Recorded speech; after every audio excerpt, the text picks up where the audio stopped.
සදහැවත් පින්වත්නි, අද කටුකුරුන්දී මහා ස්වාමීන් වහන්සේගේ පටිච්ච සමුප්පාද දේශනා පෙළේ 11 වෙනි දේශනාව අලලා සිද්ධ කිරීමට නියමිත පළවෙනි විචාරක දේශනාවයි. මෙතෙක් කාලයක් පුරාවට අපි කතා වුණා පටිච්ච සමුප්පාදය කියන්නේ මේ ධර්මයේ සාරංශය, එහෙම නැත්නම් හරය කියලා. ඒ වගේම පටිච්ච සමුප්පාද න්‍යාය කියන්නේ මේ ඇති කල්හි මේ වේ, මේ හට ගැනීමෙන් මේ හටගනී, මේ නැති කල්හි මේ නොවේ, මේ නිරුද්ධ වී ගිය කල්හි මේ නිරුද්ධ වී යයි කියන ධර්මක් න්‍යාය බවත්, මේ න්‍යාය තුළ ක්‍රියාත්මක වෙන ධර්මතා පටිච්ච සමුප්පන්න ධර්ම වන බවත්, අන්න ඒවා අවිද්‍යා සංඛාර විඥාන නාම රූප ආදීම බවත් අපි සාකච්ඡා කළා. ඒ වගේම මේ සෑම පටිච්ච සමුප්පන්න අංග ධර්මතා දෙකක් අතරින්ම මෙන්න මේ පටිච්ච සමුප්පාද න්‍යාය ක්‍රියාත්මක වෙන බවත් අපි කතා කරන්න යෙදුණා. ඉතින් යම් අවස්ථාවක අවිද්‍යාව ඇති කල්හි, නොදන්නකම ඇති කල්හි, මඤ්ඤණාව ඇති කල්හි, දෙයක් කරගන්න ස්වභාවය ඇති කල්හි, ඇත්ත වශයෙන් තියෙන ලෝකයක මම ජීවත් වෙනවා කියන හැඟීම ඇති කල්හි, ඇත්ත වශයෙන් තියෙන සද්දයක් මට ඇහෙනවා, ඇත්ත වශයෙන් තියෙන රූපයක් ඇත්ත වශයෙන් ඉන්න මට පේනවා, යනාදී විදියට සිහිය පැවැත්වෙද්දී, අයෝනිසෝ මනසිකාරය සිද්ධ වෙද්දී, බාහිරට විහිදිච්ච සිහියක් අවධානයක් තියෙද්දී මෙන්න මේ සකස් කිරීම, දැනීම්, වේදනාවෝ, ස්පර්ශයන්, නාම රූපෙන් මේ සියල්ල ප්‍රතිෂ්ඨාවක් ලබන බවත්, අන්න මේ ආකාරයෙන් ගිහිලා දුක හටගන්න බවත්, යම් අවස්ථාවක ඇත්ත වශයෙන් තියෙන දෙයක් ඇත්ත වශයෙන් ඉන්න මට මම අත්දකින්නවා කියන මෙන්න මේ මුලාව නැති වෙලා ගියොත් මෙන්න මේ අදහසම නැති වෙලා යන බවත් අපි සාකච්ඡා කරන්න යෙදුණා.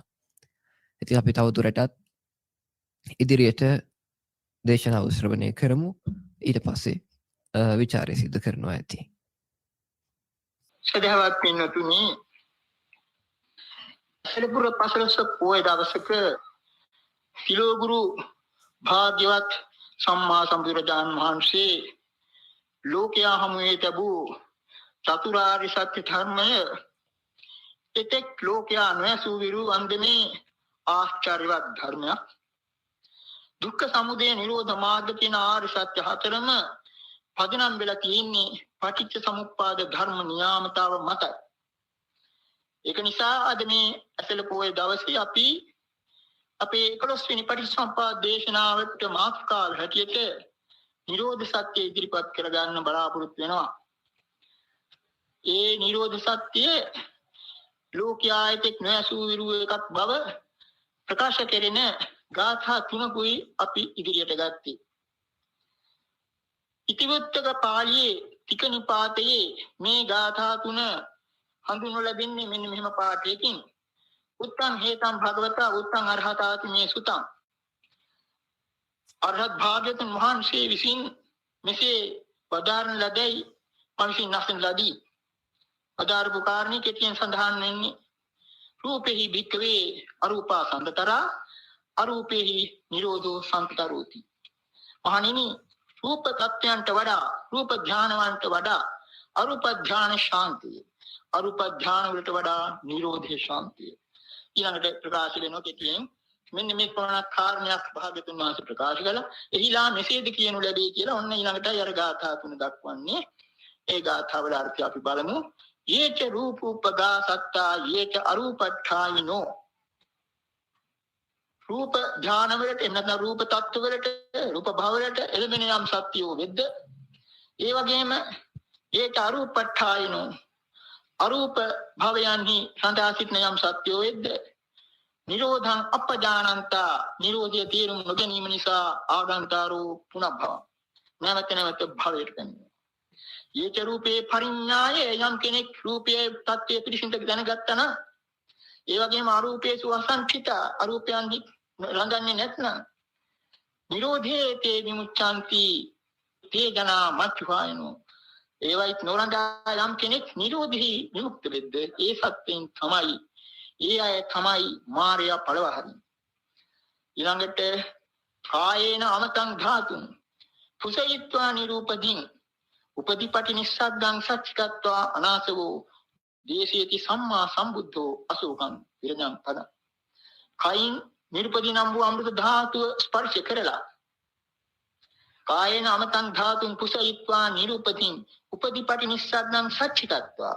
උපදීපටි නිස්සද්ද කියලා කියන උපදීන අතහැරීම සාක්ෂාත් කරගෙන අනාශය වූ සම්මා සම්බුදුරජාණන් වහන්සේ දේශේති සම්මා සම්බුද්ධෝ අශෝකං විරජං පදං. නික්ෂෝකී වූ කෙලෙස් රහිත වූ ඒ නිර්වාණ තත්ත්වය ප්‍රකාශ කර දේශනා කර. ඕකයි ගාථාවල අදහස. එතකොට මේ ගාථා වලින් කියවෙන අදහස අපිට ඊ타ත්ම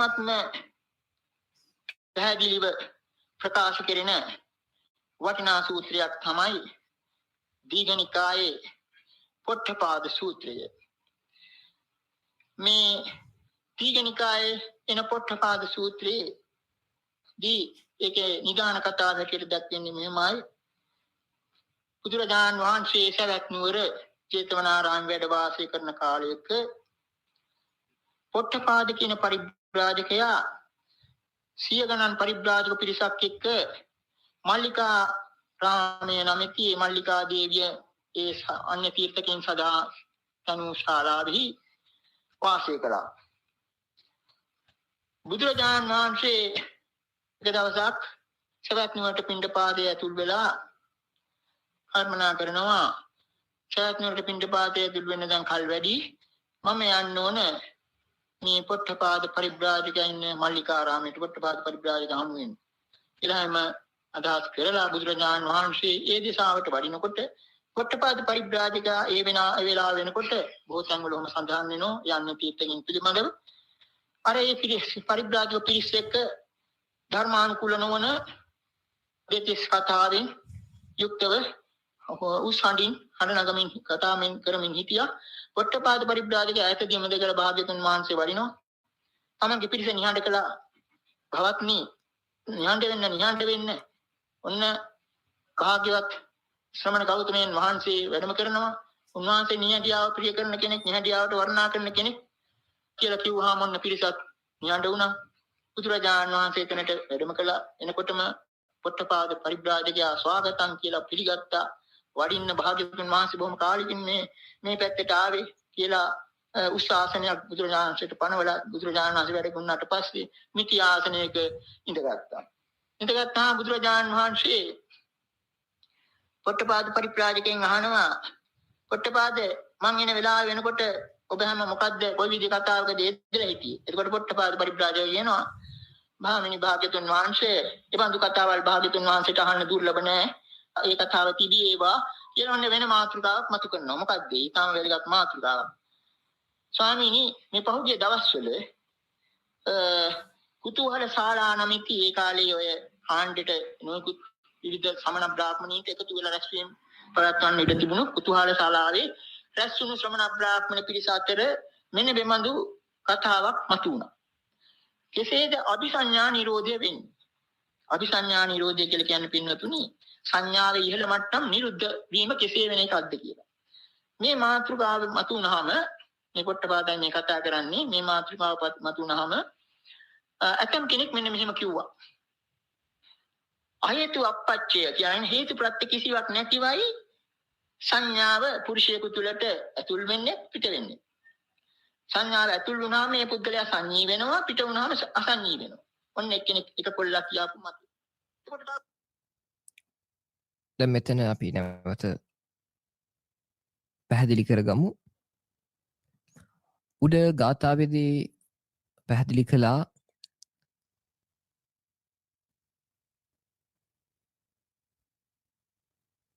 රූපය කෙරෙහි යම් කෙනෙක් මේ රූපී ධානවල ස්වභාවය අතහැරලා දානවා නම් ඒ වගේම හිත දැන් මෙහෙමයි. මේක මේ විදිහට තේරුම් ගන්න පුළුවන් අපිට. අපේ හිත සමාධිමත් වෙද්දී හිතේ සමාධිමත් ස්වභාවයේ මූලිකම ස්වභාවය තමයි මේ කය තමන්ට දැනෙන ස්වභාවයක් තියෙනවා. කය දැනෙන ස්වභාවයත් එක්ක ඇති වෙන සමාධියක් තියෙනවා. ඉතින් මේ කය දැනෙන ස්වභාවයත් ඇති වෙන එක තියෙන සමාධියත් එයා අතහැරලා දාන්න සිද්ධ වෙනවා එයාට. එතන රදින්නත් බෑ. ඊළඟට අරූපේසු අසංචිතා. එතකොට අරූපී ස්වභාවයක්. ඒ කියන්නේ තමන්ට නිකන් අහසක හිත පාවෙනවා වගේ ස්වභාවයක සමාධියක් උපදවාගෙන වාසය කරන්න පුළුවන් වෙනවා තව ඉස්සරහට යද්දී. එහෙම නැත්නම් අනන්තයට පැතිරුණු දැනීමක් වගේ අදහසක් නැත්නම් කිසිවක් නැහැ කියන මේ අරූප ධ්‍යාන තත්ත්වයක් උපදවා ගන්න පුළුවන් වෙනවා. මෙන්න මේකත් අතහැර ගන්න සිද්ධ වෙනවා.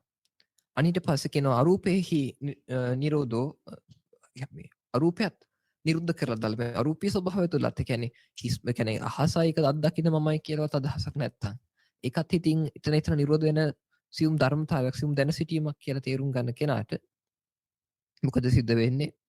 කයත් හිතින් අතහැරලා දාලා හිත වත්කම විතර අල්ලන් ඉන්න මුළු පංචස්කන්ධයම හිතින් අතහැරලා දාලා එයා අනාශ්‍රව ස්වභාවය සාක්ෂාත් කරගන්න විදියක් අශෝකී ස්වභාවයක් ශෝකී නැති බවක් කෙලෙස් සියල්ල බහා තිබ්බ ස්වභාවයක් සම්මා සම්බුදුරජාණන් වහන්සේ දේශනා කරනවා කියලා අපි කතා වුණා. දැන් මෙතනදී මොකද සිද්ධ වෙන්නේ? මෙන්න මේ පොට්ටපාද පරිබ්‍රාජකයා ඇතුළු පිරිස බුදුරජාණන් වහන්සේගෙන් ප්‍රශ්න කරනවා මේ අபிසඤ්ඤා නිරෝධය කොහොමද සිද්ධ වෙන්නේ කියලා. සංඥාව කියලා කියන්නේ හඳුනා ගැනීම. ඔබ ඉස්සරහා බිත්තිය දකිද්දි මේ බිත්තියයි කියලා තියෙන්නේ හඳුනා. බිත්තියයි කියලා මුලින්ම ඔළුවට දැනෙන්නේ හඳුනා ගැනීමෙන් සංඥාවෙන්.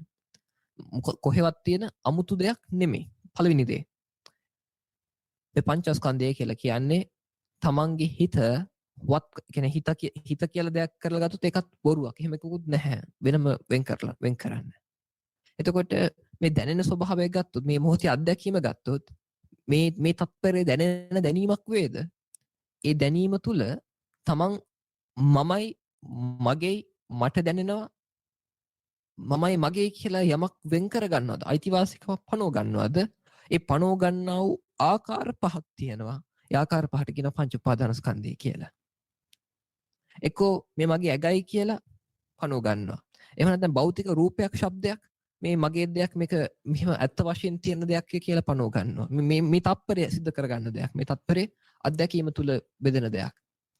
ඒත් එක්කම එක්කෝ ඒක තුලින් ජනිත වෙන යම් කිසි වේදනාවක් වේද?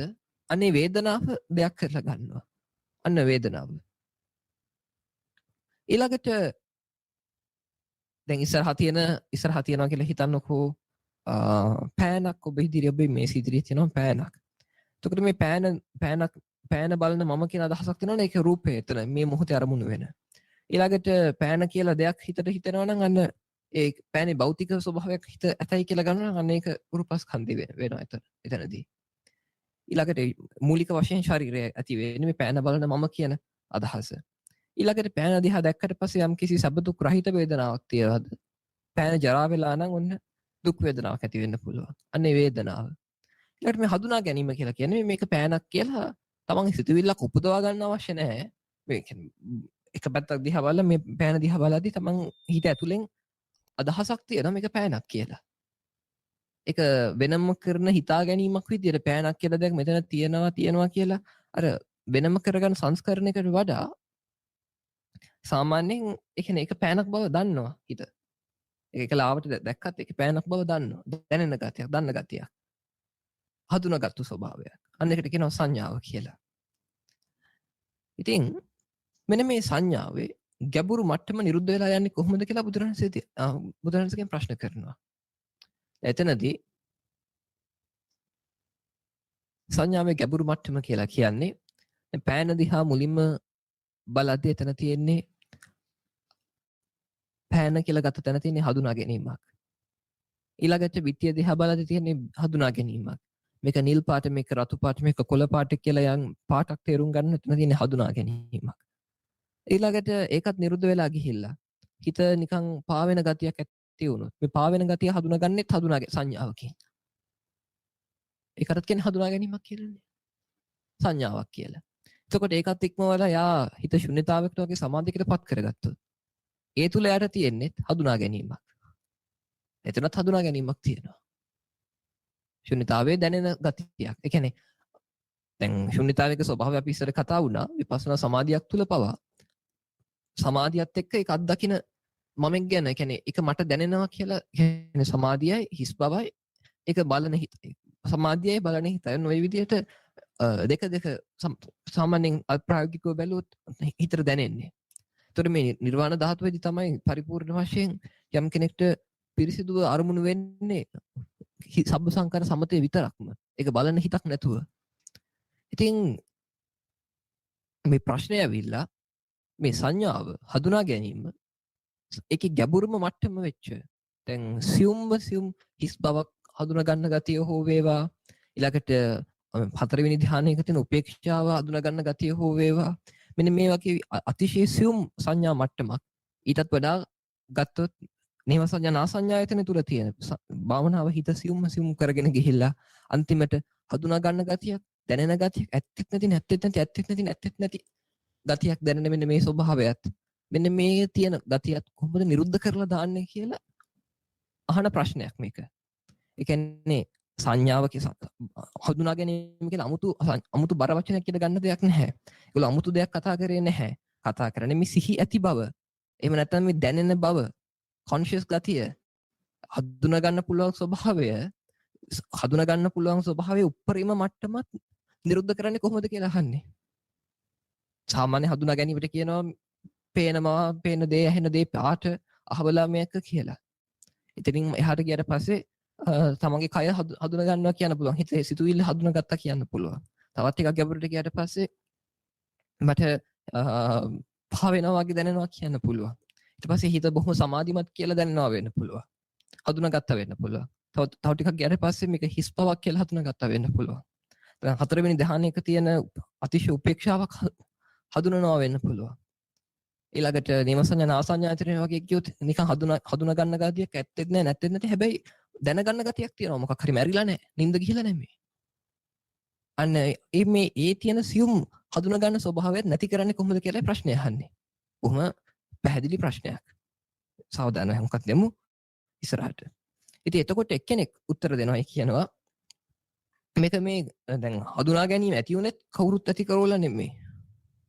කවුරුත් ඇති නොකරපු එකක් තමයි මේ හඳුනා ගැනීමත්. ඉතින් හඳුනා ගැනීම නැති වෙන්නෙත් මොකද ඒ කියන්නේ කිසිම හේතුවක් නැතුව ඒක නැති වෙලා යනවා කියලා ඔන්න එහෙම කතාවක් කියනවා. ඉතින් අපි ඉස්සරහටත් අහලා බලමු තව අනිත් අයගේ මත මොනවාද කියලා. තව කොල්ලා කියනවා නෑ ඒක එහෙම නෙවෙයි වෙන්නේ. සංඥා පුරුෂයාගේ ආත්මය. ඒ ආත්මය අතුල් වෙනවා පිට වෙනවා. අතුල් වෙන අවස්ථාවේ ඒ පුද්ගලයා සංඤී වෙනවා පිට වුණාම අසංඤී වෙනවා. ඔන්න ඒගොල්ලෝ කියන අபிසංඥාන. එතකොට තව පිරිසක් කියනවලු මේ සංඥාව කියන්නේ අපේ ආත්මයයි. මම කියලා ගන්න දෙයි. ඒ කියන්නේ සංඥාව තිබ්බම හඳුනා ගන්න පුළුවන් ගතිය තිබ්බම සිහිය ඇති බව තිබ්බම තියනවා කියලා කියන්නේ සංඥාව ඇතුල් වෙලා. නිින්ද ගියාම ගැඹුරු නිින්දටපත් වුණාම යන්න එතකොට තමන්ගේ ආත්මයේ හිත අන්නේ නිරුද්ධ එයාගෙන් පිටත් වෙලා අන්න එතකොට සංඥාව නැති වෙලා ගිහිලා කියලා. දැන් ඒගොල්ලෝ විතරක් නෙමෙයි අද කාලීන බෞද්ධයෝ ඔය මතෙම ඉන්නවා. ඒ කොහොම එකක් එහෙම ආවට පස්සේ සමහරු කියන මේ හිත නිරුද්ධ වෙලා හිත නැති වෙලා ගිහිල්ලා අන්න ආයෙ හිත ආවා කියලා. ඒතකොට එහෙම කොහෙවත් යන්න ගිහිල්ලා ආයෙ එන්න එහෙම පුංජයක් ආත්මයක් එහෙම එකක් නැහැ. සමස්ත බුදුරජාණන් වහන්සේගේ දර්ශනෙම උනේ මේක මේ හිත කියන්නේ වගේම මට දැනෙනවා කීම මේ ස්වාධීනව තියෙන මොකක් හරි ආත්ම සංකල්පයක් කියන්නේ මඤ්ඤණාවක් කියව එක. හැබැයි අද අවසනාවකට අන්න එහෙම සංකල්පයක් අපේ හිතවල කිදා බහැලා තියෙන එක අපේ හිතවල විතරක් නෙමෙයි ඒක තමයි පෘථග්ජනකී ස්වභාවය. කියන්නේ ආත්ම සංකල්පය පෘථග්ජන හිතවල කිදා බහැලා තියෙනවා. ඉතින් අන්න ඒක දැන් කාලේ කිදා බහපු විදියක් තමයි ඕක. මේ හිත නැති වෙලා ආයෙ හිත ආවා කියලා. අන්න එකම ඒ කාලෙත් කට්ටිය කිව්වා මොනද මේ හිත තමයි ආත්මය. මේ හඳුනා ගන්න ස්වභාවය. මේ රතු පාට මේ නිල් පාට මේ දැනෙන ගතිය මේ හිස් බව දැනෙනවා මෙන්න මේක තමයි මම. මේ දැනෙන ගතිය තමයි මම. ඒක තමයි මගේ ආත්මය. ඒක දැනෙනවා කියලා කියන්නේ ආ රිංගගෙන හිත රිංගලා ඒක දැනෙන්නේ නැහැ කියලා කියන්නේ ආත්මෙ පිටව ගිහිල්ලා කියලා. තියන්න ඔහොම කතාවකුත් සමහරු කියන්න පටන් ගත්තා. අනිරෝධී. ඔන්න ඊළඟ තුන්වෙනි කොල්ලක් කියනවා. තුන්වෙනි කෙනෙක් කියනවා. නෑ එහෙම නෙවෙයි වෙන්නේ. ඉන්නවා බොහොම මේ ඉර්ධිමත් ශ්‍රමණ බ්‍රාහ්මණීන් මහානුභාව සම්පන්න ඒ ශ්‍රමණ බ්‍රාහ්මණීන් අර පුද්ගලයා තුළට සංඥාව ඇතුල් කරනවා පිට කරනවා. සංඥාව ඇතුල් කර හැටියේ ඒ පුද්ගලයා සංඥී පිට කරනවා අසන්නේ. හතරවෙනි කොල්ලක් කියනවා. දෙතනදී කියන්නේ මහා බ්‍රහ්මයා මහා 이르දිමත් මිනිස් අය ඉන්නවා. අනේ ඒගොල්ලෝ තමයි මේ සිහිය ඇතුල් කරන්නේ. ඒගොල්ලෝ තමයි සිහිය අයින් කරන්නේ කියලා. අන්න එහෙම තමයි ඒගොල්ලන්ට තමයි පුළුවන් මේ සිහිය නැති කරන්න කියලා. මේ සංඥාව නැති කරන්න කරන්න එහෙම පිරිසකුත් කියනවා. එනෝ නෑ ඒකත් එහෙම නෙවෙයි. ඉර්ධිමත් මහා ඉර්ධිමත් මහානුභාව සම්පන්න දේවතාවුන් ඉන්නවා. දේවතාවුන් අර පුද්ගලයාගේ හිත ඇතුළට සංඥාව තුල් කරාම සංජී වෙනවා පිට කරාම. ඉතින් මෙන්න මේ කතාව අහන් හිටිය අවස්ථාවේ භාග්‍යතුනි මේ පිටවාද කියනවා මට භාග්‍යතුන් සිහිපත් වුණා. භක්තනා සිහිපත් වුණා. මේ අபிසඤ්ඤා නිරෝධය පිළිබඳ පිරිසිදු අවබෝධයක් ඇති භාග්‍යතුන් වහන්සේ මට සිහියට නැගුණා. කියලා ඔන්න ඊළඟට කෙලින්ම ඒ ප්‍රශ්න ඉදිරිපත් කරනවා කෙසේද භාග්‍යතුන් වහන්සේ කෙසේද ස්වාමීනි අபிසඤ්ඤා නිරෝධය වන්නේ. දැන් බුදුරජාණන් වහන්සේගේ පිළිතුර පිළිබඳ කතාන්තරය ඉදිරිපත් කරන්න කලින් මේ පින්නතුන්ට අතුරු කාරණයක් මතු කරන්න මේක මේ දේශයේ බුදුරජාණන්ගේ දේශනාව අගීමට උපකාර වෙන මේ යෝය කාලයේ වෙන විට ಭಾರತೀಯ යෝගී චින්තනය එක්තරා තීර්ණාත්මක තැනකට ඇවිල්ලා ප්‍රශ්න කර තැනකට ඇවිල්ලා ඔබතෝ කොටික තත්යකටපත් වෙලා හිටියේ. ඒ අය සංඥාව ඉතාම ඉහළ මට්ටමට ගියා. දැන් මේ පින්නතුන්ට අහන්න තියෙනවා මේ ඒ යුගයේ වෙනකොට ಭಾರತයේ ඒ නේව සංඥා නා සංඥා කියන උතුම් තත්ත්ව නේව සංඥිකින් තත්ත්වයට ගිහිලා ඇතිතියා. අහලා තියෙනවා නේ අපේ බෝධිසත්ව ඒ සිද්ධාර්ථ කුමාරයා අභිනිෂ්ක්‍මණය කළා. ශ්‍රාවණ ගිය ආචාර්යවරු දෙන්න ආලාර කාලාම උද්දකරාම පුත්ත. ඒ නාලාර කාලාම කියන ආචාර්යවරයා ආකින්චඤ්ඤායතන කියන අරූප ධාන තත්ත්වය ලබා ගන්න. ඊළඟට උද්දකරාම පුත්ත ආචාර්යවරයා නේව සංඥා නා සංඥාදන කියන ඉහළම රූප ධානය තත්ත්ව ලබා ගැනීම. නමුත් මේ පින්නතුන් අහලා තියෙනවා. ඒ අපේ බෝධිසත්වයන් වහන්සේ ඒ ආචාර්යවරුන් දෙන්න තොල් හලවනකොට වචන කීපයක් කතා කරනකොට ඒ ඔක්කොම තත්ත්ව ලබාගෙන ඒ අය ආචාර්යත්වයෙන් පුදද්දිම මෙතන නිවන නැහැ කියලා නික්ම ගියා. අන්න එතනදී අපිට යමක් හිතන්න තියෙනවා. ඒ අය හිතියේ එක්තරා තීර්ණාත්මක තැනක උත්තරයක් නැති ප්‍රශ්නයක. ඒ උත්තරයක් නැති ප්‍රශ්නය නදුම් සංගී එන පංචත්තේ සූත්‍රයේ තියෙන සඳහන් වෙනවා. මෙන්න මෙහෙම. සංඥා රෝගෝ සංඥා ගණ්ඩෝ සංඥා සල්ලං අසංඥා සම්මෝහෝ ඒතං සන්තං ඒතං පණිතං යදිදං මේව සංඥා නා සංඥා. ඒකේ තේරුම. ඒ අයිට තේරුණා මේ සංඥාවම කරදරයක්.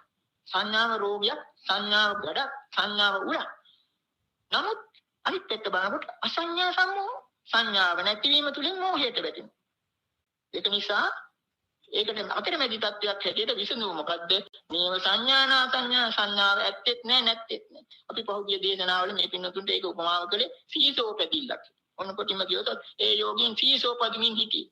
සංඥාවද අසංඥාවද කියලා. ඔන්න ඔහම තත්ත්වයක් තීරණ තත්ත්වයකදී බුදුරජාණන් වහන්සේ මේ ඉදිරියේ මේ ප්‍රශ්නය කළා. එතනදී නැවත පැහැදිලි කරන්නේ ඒගොල්ලන්ට තේරෙනවා මේ හඳුනා ගන්න ගතිය මේ දැනෙන ගතිය කියන්නේ මේ තමාට මේ මොහොතේ තියෙන හිස් බවක් හරි ජීවත් වෙන බව හරි හඳුනා ගන්න ස්වභාවයක් තියෙනවානේ. ඒ ඇති වෙන වේදනාව හෝ ඉතින් මේ හඳුනා ගන්න ස්වභාවය ඇත්තටම රෝගයක් වගේ. මේක නිකන් ගඩුවක් වගේ නිකන් හරි පීඩනයයි පීඩාකාරී. මොකද බොහොම සමතෙන් බොහොම දියුණු උදවියනේ. ඊළඟට මේක නිකන් පපු වෙනිච්ච හුලක් වගේ මේ හඳුනා ගන්න ගතිය තියෙන එක. හැබැයි සංඥාව හඳුනාගත්තේ නැති වුණොත් ඉතින් නිදාගත්තා වගේනේ මැරුණා වගේනේ. ඒක සම්මෝහෝ. ඒක නිකන් ඒක එතකොට සිහි නැති වුණා වගේ මුලාවක් වගේ. ඒ හින්දා හොඳම දේ තමයි ඒතං සන්තං ඒතං පණීතං යදිදන් නේව සංඥානා සංඥා කිව්වා. හඳුනා ගැනීම ඇත්තෙත් නෑ නැත්තෙත් නෑ නිකන් අමුතුම අතිශය සියුම් සීසෝ බැදිල්ලක් වගේ තත්වයක්. හඳුනා ගැනීමක් ඇත්තෙත් නෑ නැත්තෙත් නෑ ඇත්තෙත් නෑ නැත්තෙත් නෑ. ඒ කියන්නේ තියනවද නැද්ද කියලා හිතා ගන්න බෑ. ඒ තරම් සියුම් අතිශය ප්‍රබල සමාධියක්. අන්න එහෙම දෙයක් උපදවාගෙන වාසය කරන්න පටන් ගත්තා මේගොල්ලෝ ඒ කාලෙ වෙද්දී. ඉතින් දැන් මේකට බුදුරජාණන් දෙන උත්තරය අපි බලමු. එතන ඉඳලා නම් බුදුරජාණන් වහන්සේ පිළිතුරු දෙන ආකාරය බලමු.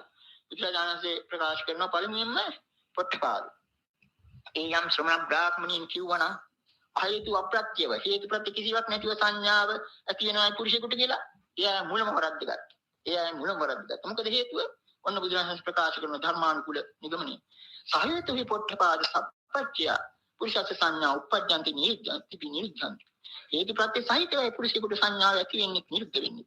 ඔන්න ඊළඟට වටිනා සිද්ධාන්ත මේ පාඩයක් සඳහන් වෙනවා. මේ පින්නතුන් එක හොඳට හිතේ දරා ගන්න. නැවත නැවත අර සින්දුවක ධ්‍රුවපදයේ වගේ නැවත නැවත බුදුරජාණන් වහන්සේගේ විවරණයේ මේ සිද්ධාන්ත මේ පාඩය මතුවෙන. මොකද්ද? සික්ඛායේකා සංඥා උප්පජ්ජන්ති. සික්ඛායේකා සංඥා නිරුද්ධන්ති. සික්ඛායේකා සංඥා උප්පජ්ජන්ති කියන්නේ ශික්ෂාව තුලින් ශික්ෂණය තුලින් සංඥාව උපදී. ඇතම් සංඥාව උපදී. ඊළඟට සික්ඛා ඒකා සංඥා නිරුද්ධ. ශික්ෂාව තුලින් නැත්නම් සංඥාව නිරුද්ධ වෙනවා. ඔන්න ඒ સિદ્ધාන්තය මතු කරලා ඔන්න ඊළඟට බුදුරජාන් වහන්සේ ඒක ස්පුට කිරීමට ඒක ඔප්පු කිරීමට ඔන්න ඊළඟට බුදුරජාණන් වහන්සේ ප්‍රකාශ කරන මෙන්න මෙහෙම. කුමක්ද ඒ ශික්ෂා? කුමක්ද ඒ ශික්ෂාව කියන කොන්න බුදුරජාණන් වහන්සේ ප්‍රකාශ කරනවා. අපි කෙටියෙන් දක්වමු මේ අවශ්‍ය ටික මේ බොතන් වල සඳහන් වෙන නිසා බුදුරජාණන් වහන්සේ ප්‍රකාශ කරනවා.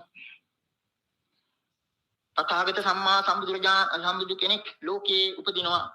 භාග්‍යවත් සම්මා සම්බුදු කෙනෙක් උන්වහන්සේ ඉපදිලා දෙවියන් මරුන් බමුණු සහිත මේ ලෝකේ යථා ස්වභාවය අභිඥාවෙන් ප්‍රත්‍යක්ෂ කර දැන පදාරලා මුලමදාග යහපත් වූ ධර්මයක් දේශනා කරනවා. ඒ දේශනාව අහනවා යම් කිසි ගෘහපතියෙක් හෝ ගෘහපති පුත්‍රයෙක් අහලා ශ්‍රද්ධාව ඇති කර ගන්නවා. ශ්‍රද්ධාව ඇති කරගෙන සාධනේ පැවිදි වෙනවා. සාධනේ පැවිදි වෙලා සීල සම්පන්න වෙනවා. ඉන්ද්‍රිය සංවරයෙන් යුක්ත වෙනවා. සති සම්පජාඤ්ඤයෙන් යුක්ත වෙනවා. සන්තුට්ඨි කියලා කියන ඒ ගුණයෙන් යුක්ත වෙනවා. එහෙම යුක්ත විවේකයට ගිහිල්ලා තමන්ගේ හිත අභිචා, ව්‍යාපාද, තීන මිද්ද, උද්ධච්ච කුච්ච, පීචිකිච්ඡා කියන නීවරණ ධර්මයන් විසිතම දාලා. අභිචා කියලා කියන්නේ කාමච්ඡන්දයේ හැටියට සමහර තැන්වල දැක්වෙනවා. ඉතින් මෙන්න මේ නීවරණ ධර්මයන්ගෙන් සිත පිරිසිදු කරගන්නවා. පිරිසිදු කරගෙන ඊළඟට අන්නරයේ තන්පත්ව ඊළඟට සඳහන් වෙන්නේ මේ නීවරණයන් ඔන්න එතන ඉඳලම තියෙන පටිච්චසමුප්පාදේ ක්‍රියාත්මක වෙන හැටි. මේ පිළිතුරට බලා ගන්න පුළුවන්. ඒ ධානයට ලං වෙන ආකාරය මේ විදිහටයි සඳහන් මේ ධර්මයේ. ඒ භික්ෂුව තමා තුළ නීවරණයන් ප්‍රහීන වූ බව ඒ ප්‍රත්‍යවේක්ෂා කළ බලනකොට හිතලා බලනකොට ප්‍රමෝදයක් ඇති. දැඩි සතුටක් ඇති. ඒ දැඩි සතුට සංසුන් කරගෙන ප්‍රීතියකට හරව ගන්නවා. ප්‍රීතිය ඇති සිතෙහි කය සංසුන් වෙනවා. ප්‍රීතිමත් සිත ඇති නිසා සංසුන් වුණු කය තුලින් සියුම් සුවයක් විඳිනවා. ඒ සුවය තුල සිත සමාධිමත් වෙනවා. එතකොට ඊළඟට ඒ භික්ෂුව පිළිබඳව බුදුරජාණන් ප්‍රකාශ කරන්නේ මෙහෙම. ඒ භික්ෂුව කාමයන්ගෙන් අකුසල ධර්මයන්ගෙන් සිත මුදාගෙන විතර්ක විචාර සහිත විවේකයෙන් හටගත් ප්‍රීති සුඛය ඇති ප්‍රථම ඥානයට සමින වාසය කරනවා. ඔන්න එතෙන්දී අර ආයතන සිද්ධාන්තය මතු කරන බුදුරජාණන් වහන්සේ ඒ භික්ෂුවගේ කලින් යම් කාම සංඥාවක් තිබුණා නම් ඒ නිරුද්ධ වුණා අර ශික්ෂණය තුලින්. ඒ වෙනුවට විවේකජ ප්‍රීති සුඛ සුඛම සත්‍ය සංඥා කියලා කියන ප්‍රථම ඥානයට අයිති ඒ කාමයන්ගේ නිවත් වීම කියලා කියන විවේකයෙන් හටගත් ප්‍රීතිය සුඛය ඇති සියුම් සත්‍ය සංඥාව ඇති කියලා කියන සංඥාව ඒ භික්ෂුව තුල ඇති වෙනවා. ඔන්න ආයි තහවුරු කරන බුදුරජාණන් වහන්සේ අර පාඩයෙන් ඒවම්පි සික්ඛා ඒකා සංඥා උප්පජ්ජಂತಿ සික්ඛා ඒකා සංඥානි. මෙසේම මෙන්න මේ පොට්ටපාද මේ විදිහට තමයි ශික්ෂාවෙන් නැත්නම් සංඥාවන් උපදින්නේ නැත්නම් සංඥාවන් නිරුද්ධ වෙනවා. ඔන්න ඊළඟට දැන් මෙතනදී අපි මූලික වශයෙන් තිබ දෙයක් තමයි අපි කලින් අහලා තියෙනවා මේ සංඥාවේ සමුදය ස්පර්ශය කියලා. දැන් බුදුරණසේ ඒ අවස්ථාව විදිහට දැන් පළවෙනි දේ තමයි ධර්මය කියලා කියන්නේ සූත්‍ර පිටකයේ බුදුරණසේ බොහෝ විට පැහැදිලි කරන්නේ නිකන් භෞතික සංකල්පයක්, භෞතික න්‍යායක් ඉදිරිපත් කරනවා නෙමෙයි මේක මේ විදියමයි කියලා. මේ මොහොතේ අත්දැකීමට සාපේක්ෂව මේ මොහොතේ අත්දැකීම Tamanට විවරණය කරලා පෙන්වන එක සිද්ධ කරන්නේ මේක මේ මෙහෙම දෙයක්. මේක මේ දැන සිටීමක්. මෙන්න මේ විදිහේ ස්වභාවයක් කියලා. දැන් එතකොට මේවයි ප්‍රශ්න ඇති වෙන්නේ මේවට ගැටෙන්න පටන් ගන්නේ මේ මොකද්ද මේ තියෙන්නේ කියලා නිකන් උඩබිම යන්නේ. මේක මේ භෞතික සංකල්පයක්, න්‍යාමයක්.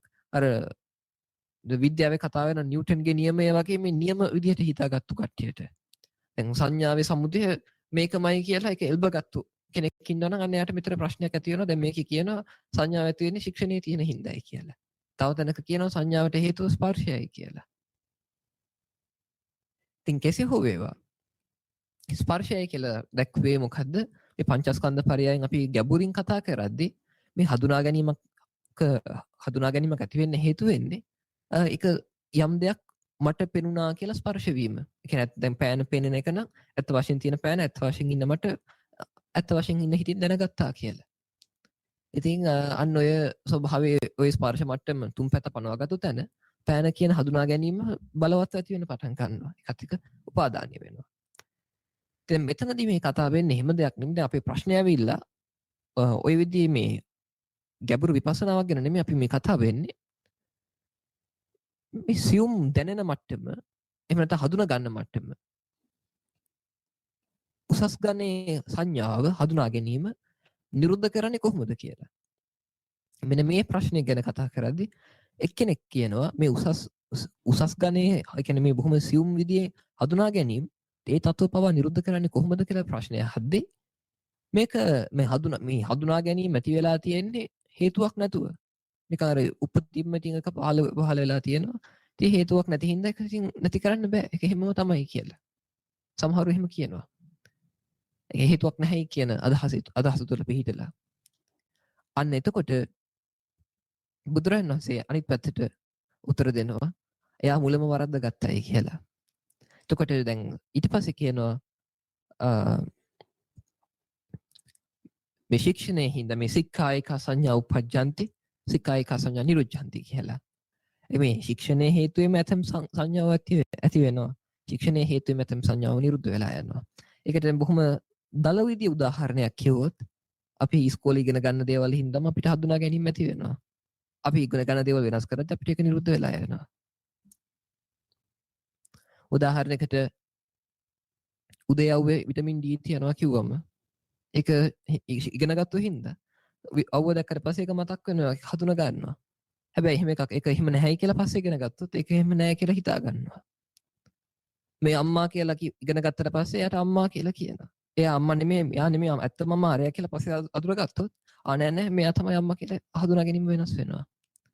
ඒතකොට මේක මේ ඕලාරිකව ගත්තත් සංඥාව කියලා කියන්නේ මේ ශික්ෂණය හේතුවෙන් වෙනස් වෙන දෙයක්. මේක කියන්නේ මේ කෝණ දෙකක් ගැන කතා කරන්නේ. අර මොනවාද ස්පර්ශයෙන් ඇති වෙන සංඥාව ගැන කතා කරද්දී ඒක මේ ගැඹුරු විපස්සනාවට තුරු දෙන අතිශය සියුම් සංඥාවක් ගැන කතා කරේ. දැන් මේක ඊට වඩා බොහොම ඕලාරික මට්ටමේ ලෞකික මට්ටමේ විදිහට මේ කතා වෙන්නේ. සාමාන්‍යයෙන් මේ හඳුනා ගැනීමට ප්‍රත්‍ය වෙන්නේ මොකද්ද කියලා. ඉතින් බුදුරජාණන්සේ කියන ශික්ෂණයට අනුරූපීවයි සංඥාව වෙනස් වෙන්නේ කියලා. ඉතින් පුංචි කාලේ ඉඳලා යම් ශික්ෂණයක් ඇති වෙන්නේ යනුව සංඥාව වෙනස් වෙනවා. දැන් අපි මේ කතා කරන්නේ බොහොම ඉහළ ගණේ බොහොම සියුම් බොහොම තීව්‍ර හඳුනා ගැනීම රටාවක් ගැන. මෙන්න මේ හඳුනා ගැනීම නැති වෙලා යන්නේ මොනා කරපුවමද කියලා යහන්නේ. ඉතින් අන්න එතනදී අපිට පාවිච්චි කරන්න වෙනවා මේ බොහොම සියුම් පරයයක්. අන්න එතකොට අපි දැන් මෙතන අවසානයේ ශ්‍රවණය කළා මේ කාම සංඥා නිරුද්ධ කරන විදිහේ ශික්ෂණයක් ඇති කරගත්තට පස්සේ කාම සංඥාව නිරුද්ධ වෙන්න පටන් ගන්නවා කියලා. ඉතින් අන්න ඒකෙදි මොකද්ද මේ ප්‍රතිපදාව? කෙනෙක් මේ බුදු කෙනෙක් ලෝකේ පහළ වෙලා මුලැමැදාග කල්යාණ ධර්මයේ දේශනා කරද්දී යම් කෙනෙක් මේ ශාසනය පැවිදි වෙලා ඊට පස්සේ මොකද සිද්ධ කරන්නේ? මොකද්ද මේ අනුපිළිවෙල ප්‍රතිපදාව? එයා මුලින්ම ශාසනය පැවිදි වෙලා සීල සම්පන්න වෙනවා. සිල්පද ටික හරියට ආරක්ෂා කරගන්න පටන් ගන්නවා. අනිත් පස්සේ ඉන්ද්‍රිය සංවරයෙන් යුක්ත වෙන පටන් ගන්නවා. ඒ කියන්නේ ඇස වහනලා දොරු පැතුව වාසය කරනවා. ඒ කියන්නේ රූප වලට වැඩි රූප බලන්න ගිහිල්ලා ඒවයි රූප වල අරමුණු හිතට අරගෙන ඒ කියන්නේ දැන් උදාහරණයකට දැන් කෙනෙක් ටීවී බලන එක නවත්තනවා. මොන හරි විකාර රූප තිබ්බත් බලන එක නවත්තනවා. කවුරු හරි කෙනෙක් ඒ කියන්නේ පොඩක් අසෝබන විදිහට ඇදන් ඇවිල්ලා තියෙනවා නම් එයා දිහා බලන්නේ නැතුව වාසය කරනවා. මොකද එයාව බැලුවට පස්සේ මොකද සිද්ධ වෙන්නේ සමහරක් වෙලාවට ආයේ තනියම ඉන්න අවස්ථාවක එයාගේ රූපේ මතක් වෙන්න පුළුවන් ඔළුවට. ඊළඟට තමන්ගේ අම්මට ලොකු ගොඩක් ආදරේ ඇති වෙලා තියෙනවා නම් අන්න තමන්ගේ අම්මව ඒකේ අම්මව නිතර බලන එක එයා වළක්ව ගන්න පටන් ගන්නවා. මොකද නිතර බලන පටන් ගත්තොත් ආයේ තනියම ඉදී ආයේ අම්මව මතක් වෙනවා භාවනා කරද්දී. අන්න මේ විදිහට ඊළඟට සමහර ආස ශබ්ද තියෙනවා නම් ඒවා පුළුවන් තරම් ඈත් වෙන පටන් ගන්නවා. මොකද ඒවා නැවත හිතට ඇවිත් කරදර කරන හින්දා. මෙන්න මේ විදිහට වසන ලද දොරටුවෙත් වාසය කරන්න පටන් ගන්නවා. අන්න එහෙම සිද්ධ කරද්දී ඊට පස්සේ මොකද අර කරන්න තියෙන්නේ? සති සම්පජඤ්ඤයෙන් යුක්ත වෙනවා. සිහින් යුක්තවම ඇවිදිනවා, සිහින් යුක්තවම හැරෙනවා, සිහින් යුක්තවම කතා කරනවා, සිහින් යුක්තවම වැඩ කරනවා, සිහින් යුක්තවම වැසිකිලි යනවා, සිහින් යුක්තවම ආහාර වළඳනවා. මෙන්න මේ විදිහට සිහිය පුරුදු කරන්න පටන් ගන්නවා. අනිත් පස්සේ සන්තුට්ටි ගුණයෙන් යුක්ත වෙනවා. දද දෙයින් සතුටු වෙන්න පටන් ගන්නවා. මොනවා දුන්නත් මේ ඇති. ඊට වඩා හොඳ එකක් දුන්නත් මේ ඇති. ඊට වඩා නරක එකක් දුන්නත් මේ ඇති. අන්න ඒ මට්ටමින් ඉන්න පටන් ගන්නවා. මොනවා කිව්වත් මේ ඇති කියාගෙන ඉන්න මට්ටමට. අනිත් පස්සේ මෙන්න මේ දද දෙයින් සතුටු වෙද්දී මොකද සිද්ධ වෙන්නේ?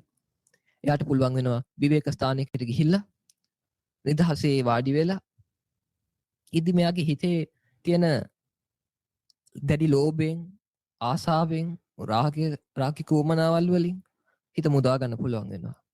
ඊළඟට හිතට කේන්ති යන ස්වභාවයෙන්, ගැටෙන ස්වභාවයෙන්, හිංසා කරන්න හිතන ගතිවලින් හිත මුදා ගන්න පුළුවන් වෙනවා. මේ මොහොත ගොඩක් දුරට එහෙමයි ඔබේ හිත. ළඟට දිනමින්ද ස්වභාවයෙන් නිදිමත ගතියෙන් හිත මුදා ගන්න පුළුවන් වෙනවා. ඒ වගේම හිතට අරමුණු ගහගෙන යන ගතියෙන් හිත මුදා ගන්න පුළුවන්. බොහෝ දුරට දැන් එහෙම තත්වයක් ඇති. ඊළඟට හිතට පසුතැවීමක් ඇති වෙනවා නම් අන්න ඒකෙන් හිත මුදා ගන්න පුළුවන් වෙනවා. ඊළඟට හිතට යම් සැකයක් තියෙනවා නම් තමන් කරන ප්‍රතිපදාව ගැන හෝ බැවිදිච්ච එක ගැන හෝ මේ කරන වැඩේ හරිද ලෝකෙන් අතහැරලා දාලා මේ තනියම උදකලා වෙලා ඉන්න එක පිස්සුවක්ද අරවද මේවද හිතනවා නම් අන්න ඒකත් නැති වෙලා යනවා. ඉතින් මෙන්න මේ විදිහට මේ නීවරණ ධර්මයන්ගෙන් හිත මුදවාගත්තු කෙනාට අන්න එතන ඉඳලම හේතු ප්‍රත්‍යක්‍රියාත්මක වෙන්න පටන් ගන්නවා කියනවා. එයාගේ හිත මෙහෙම පිරිසුදු වෙද්දි මොකද සිද්ධ වෙන්නේ? තමන්ගේ හිත තුළ මේ නීවරණ ධර්ම පහ මගේ හිත දැන් ඇත්තටම ඔබ හිතලා බලන්න මේ මොහොතේ මේ ධර්මතාව ඔබ හිතින් ගොඩක් දුරට කිලිහිලා නම් ඇත්තටම මට දැන් හොඳට කොන්ද කෙලින් කරගෙන ප්‍රතිවේක්ෂා කළා නම් මට දැන් වැඩි එහෙම ආසාවක් ඇති වෙන්නෙත් නැහැ. මට දැන් කේන්තියකුත් නැහැ මේ මොහොත තුල කිසිම නිදිමතක් නැහැ, අලසකමක් නැහැ. ඊළඟට සිතුවිලි එන ස්වභාවයක් නැහැ, පසුතැවීමක් නැහැ, සැකයක් නැහැ. ඉතින් මේක නැති හින්දා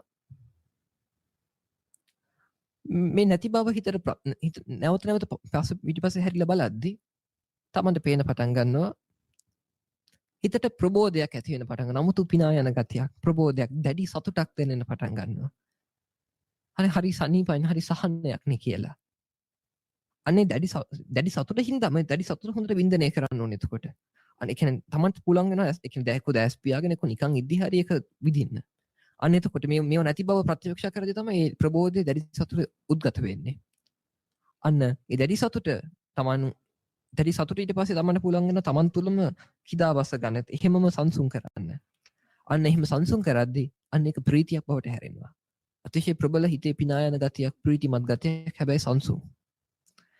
අන්න මේ ප්‍රීතිය හින්දම කයත් සංසිඳෙන්න පටන් ගන්නවා.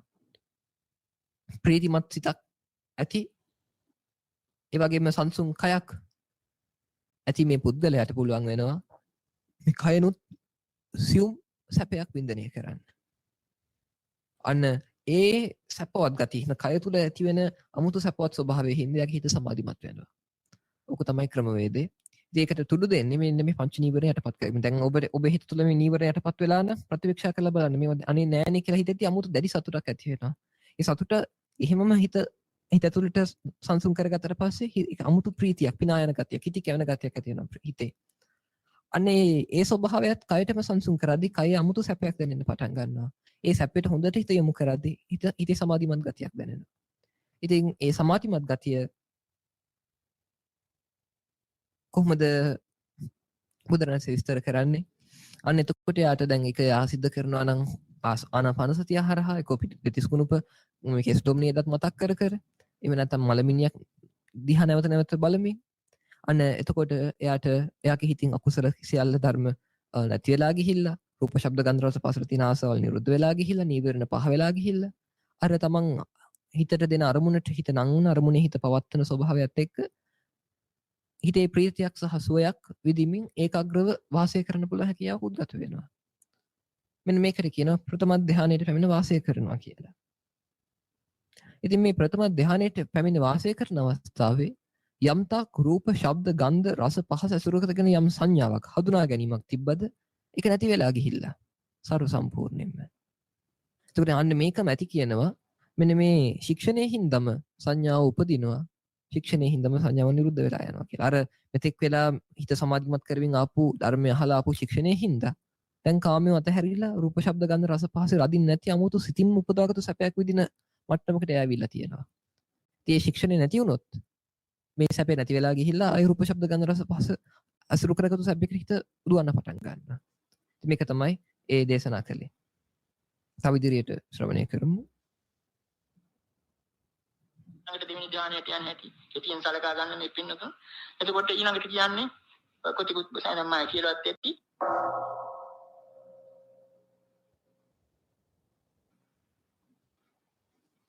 ඊළඟ ඒක ගොරෝසු පැත්ත ප්‍රථම ධානය නැවත නැවත පුරුදු කරනකොට ඒ යෝගියාට තේරෙනවා එතෙන් අංග ගුරුසු රල් වැටියට ඒව තමයි ඔන්න පළමුවෙන්ම විතක්ක විචාර.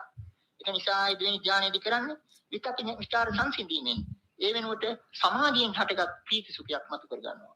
එතකොට මේ භික්ෂුව පිළිබඳව වන බුදුරජාණන් ප්‍රකාශ කරන්නේ මේ භික්ෂුවට කලින් තිබුණු විවේකජ ප්‍රීති සුඛ සුඛම සත්‍ය සංඥා කියන එක. විවේකයෙන් හටගත් ප්‍රීති සුඛය ඇති ප්‍රථම ධානය පිළිබඳ සංඥාව නිරුද්ධ වෙනවා. ඒ වෙනුවට සමාධියෙන් හටගත් සමාධිත ප්‍රීති සුඛං සුඛම සත්‍ය සංඥා. සමාධියෙන් හටගත් ප්‍රීති සුඛය පිළිබඳ සියුම් සංඥාවක් ඇති වෙනවා. ඒවම්පි සික්ඛා උප්පජ්ජಂತಿ ඒවම්පි සික්ඛා නිරෝධ. මේ විදිහටයි එක ශික්ෂාවකින් එක තත්ත්වයක් එක සංඥා මට්ටමක් අතහැරින්නේ එක සංඥාව මට්ටමකටපත් වෙන්නේ. ඔන්නෝම කියලා. ඔන්න ඊළඟට තුන්වෙනි ධ්‍යානය. ඒකෙදිත් කෙටියෙන් සලකා ගන්න. එතෙන්ද තියෙන්නේ ඒ වික්ෂුවට තේරෙනවා ප්‍රීතිය කියන එකත් ගුරුසු වැඩි. එතකොට ඊළඟට මේ ප්‍රීතිය ඉවත් කිරීමෙන් ඊළඟට එතන කියන්නේ උපේක්ඛා සුඛ. අමුතු විදිහේ උපේක්ෂා සුඛයක් විඳිනවා තුන්වෙනි ධ්‍යාන අවස්ථාවේ. එතකොට මේ වික්ෂුව පිළිබඳව කියනවා ඒ උපේක්ඛා සුඛ සුඛම සත්‍ය සංඥා. අර කලින් තිබුණ සමාධිත ප්‍රීති සුඛ සුඛම සත්‍ය සංඥාව නැති වෙනවා. ඒ වෙනුවට ඒක නිරුද්ධ වෙනවා. ඒ වෙනුවට උපේක්ඛා සුඛ සුඛම සත්‍ය සංඥා කියන ත්‍ෘතිය ධානයටයි ඒ සංඥාව ඒ භික්ෂුවට ඇති වෙනවා. ඒ සංඥාව ඇති වෙනාම ඒ පිළිබඳව සංඤී වෙනවා. ඒක දැනගන්න. ඔන්න ඊළඟට කියනවා ඒ ත්‍ෘතිය ධානයේ තියෙන ඒ සපත් දුක් දුම්නස් ඔක්කොම ඉවත් කරලා ඊ타මත්ම සීතත් වඩා සියුම් වූ අදුක්ඛම සුඛ සත්‍ය සංඥා ඒක මත කර ගන්න චතුර්ථ ධාන අවස්ථාව. ඒ භික්ෂුව පිළිබඳව කියවෙන්නේ අර කලින් තිබුණ උපේක්ඛා සුඛ සුඛම සත්‍ය සංඥාව නිරුද්ධ වෙනවා. ඒ වෙනුවට අදුක්ඛම සුඛ නොදුක් නොසුව සියුම් සත්‍ය සංඥාවක් ඇති වෙනවා. ඔන්න එතකොට ඒ වෙනකොට හතරවෙනි ධානයට ඇවිල්ලා. ඔන්න ඊළඟට ඒ රූප ධාන. ඔන්න රූප ධාන සමතික්‍රමණය කරන හැටි ඊළඟට දැක්වෙනවා.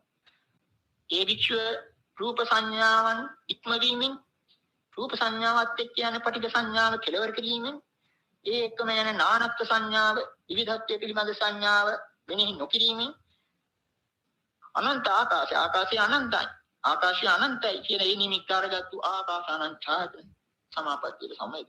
එතකොට මේ භික්ෂුව පිළිබඳව තියෙන ධර්මතාව පරිසම්පාද ධර්මයන් දක්වන ඒ භික්ෂුවට කලින් තිබුණු රූප සංඥාව නිරුද්ධයි. ඒ වෙනකොට ආකාසානංචායතන සුඛම සත්‍ය සංඥා ආකාසානංචායතන පිළිබඳ සියුම් සත්‍ය සංඥාවක් ඒ භික්ෂුවට ඒ වෙනකොට ඊළඟට එතන ඉඳලා ඔන්න ඊළඟට ඒ අරූප ධාන වශයෙන් කියන පළවෙනි එක ඊළඟට කියවෙනවා ඒ භික්ෂුව ඒ ආකාසානංචායතන ඒකත් ඉක්මවලා ඒ ආකාශයට යොමුණු විඥානය අනන්තයි කියලා විඥානංචායතනයට පත් වෙනවා. පත් වුණාම මේ භික්ෂුව පිළිබඳව වෙනස දක්වන්නේ කලින් තිබුණ ආකාසානංචායතන සුගම සත්‍ය සංඥාව සියුම් සත්‍ය සංඥාව නිරුද්ධ වෙනවා.